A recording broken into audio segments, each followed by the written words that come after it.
Next we are showing that is noise in double sideband suppressed carrier system. As we know, this is the modulator. Modulator is having a message signal and the carrier signal, which are getting modulated, and we are having the modulated signal. Xc of t is the modulated signal.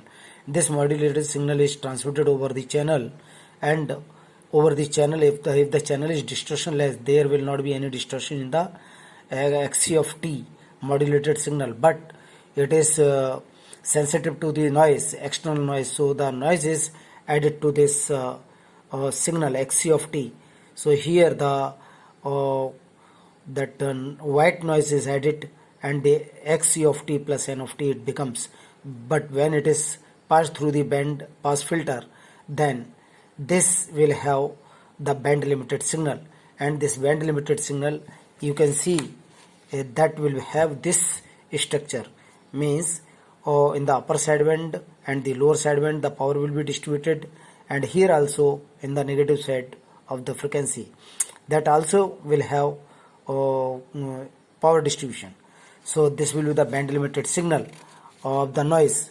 And here if we move mathematically, then this n of t here, it will be having the two components, in phase component and out of quadrature phase component at the input.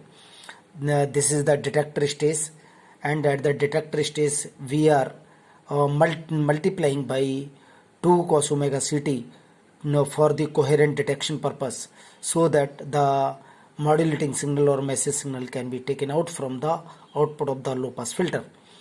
And this low pass filter will follow its transfer function.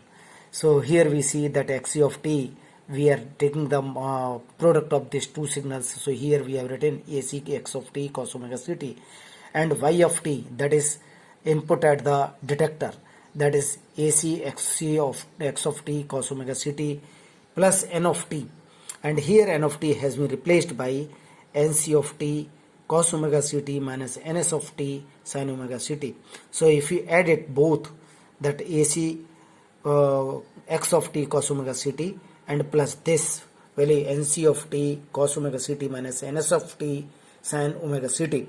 So this is in phase component and this is quadrature phase component. S is sine is in quadrature phase with the cosine. That's why, and this cos and cos both are same, so they are in phase. So in phase component and quadrature phase component we see. But we calculate the power of these two signals. So first we calculate the power of the noise. The noise power can be calculated by taking the VRMS value of this term and VRMS value of this term, and we square it and divided by 1 ohm resistance. Then we take the average value, that is this average value is referenced by expected value of 1 by 2, because here NC of t is the maximum value, so VRMS will become NC of 2 divided by square root 2. So if we square it, so we get 1 by 2 and NC square of t plus expected value of half NS square of 2 or NS square of t. So these two powers will be added, but for calculation purpose of this, so we have to see the spectral density. So spectral density formula, as we have seen, that is the spectral density, as we know that this is the spectral density of SNC's component and SNS omega component. So for this we can calculate this power by taking this consideration, that first we take expected value of ns square of t is equal to 1 by 2 pi into, and that is integration of minus w to w, and that is SNS of omega d omega. This SNS of omega d omega is considered to be this one, and here if we take the spectral density was eta, so eta d omega it is there, and if we calculate it and we place that w is equal to 2 pi b, then we get this is 2 eta b. Similarly we can calculate expected value of n square C of t is equal to 1 by 2 pi minus w to w, and eta w, that will be eta. So here it will be eta, and then when we are again calculating it, then we are getting this value 2 eta b. So this is 2 eta b and this is 2 eta b. So we'll place these values in the previous case here that we have added. So input noise power we can get. So if we place it here, 2 eta b and 2 eta b, 2 and 2 both are cancelled, so it will remain constant, that will be 2 eta b. So total noise power will become 2 eta b. So total noise power at the input of the detector becomes 2 eta b. But at the input, the signal power, if we calculate, that signal power is nothing where our message is available, that term we will have. So AC xc of x of t cos omega ct is the signal term. So here also this is maximum value it is indicating, and whereas AC x of t divided by square root 2, if we consider, that will be Vrms voltage, and if we square it and we take the average of this value, so we are writing AC square by 2 and expected value of x square of t that we are getting. So this is the average, and we have assumed by single term, that is Sx. So we are assuming that E of x square of t is nothing but the Sx. So here we are having the input signal power, and if we take the ratio of input signal by input noise, then we get AC square Sx by 4 beta.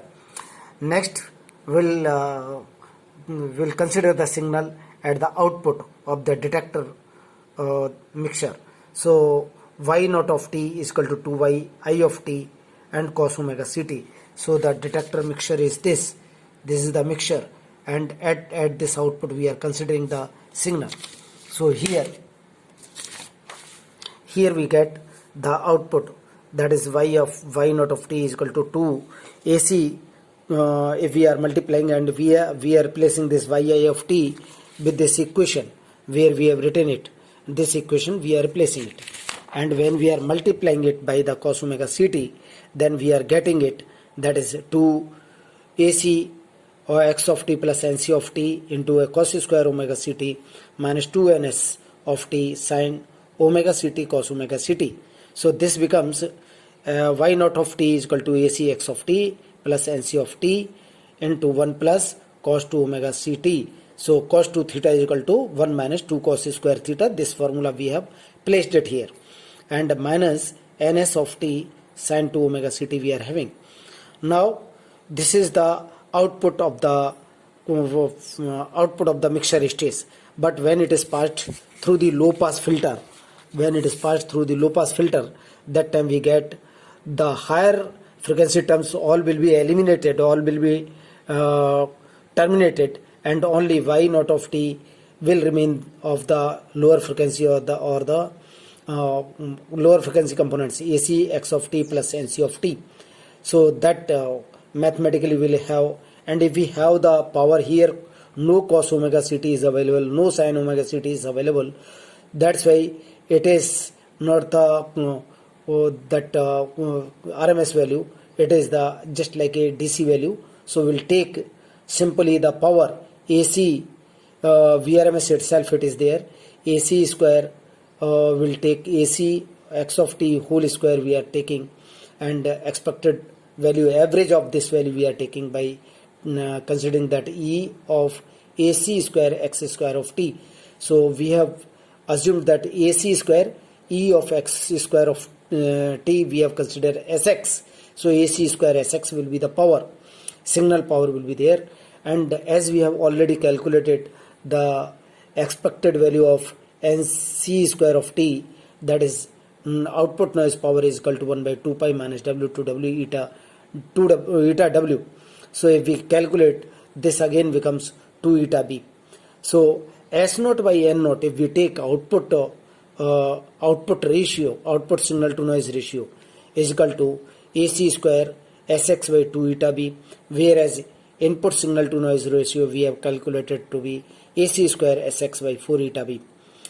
this is the case when we have taken the input noise at the detector stage, at the input of the detector stage, when we have considered it. But if we take it, that is according to the baseband system, we considered it, where in place of 2 eta b, that was simple eta b, then that noise power, that noise will become, that is Si Ni divided by AC square of Sx by 2 divided by eta b, then this also will be this much. So S0 by N0 divided by Si by Ni will become equal to 1 when this input noise is considered of the baseband system. But if it is not considered to be of the baseband system, and if we are considering of the same double sideband suppressed carrier input, a signal to noise ratio, then it will be AC square, Sx by 2 eta b, and that is AC square Sx by 4 eta b. So this comes to be 2. So here figure of merit is becoming 2, or absolute value of the figure of merit of the double sideband suppressed carrier. But referred value of the figure of merit of this double sideband suppressed carrier with reference to the baseband system, it becomes 1. So this is the analysis of the noise in amplitude modulation system, that is double sideband suppressed carrier system. Thank you.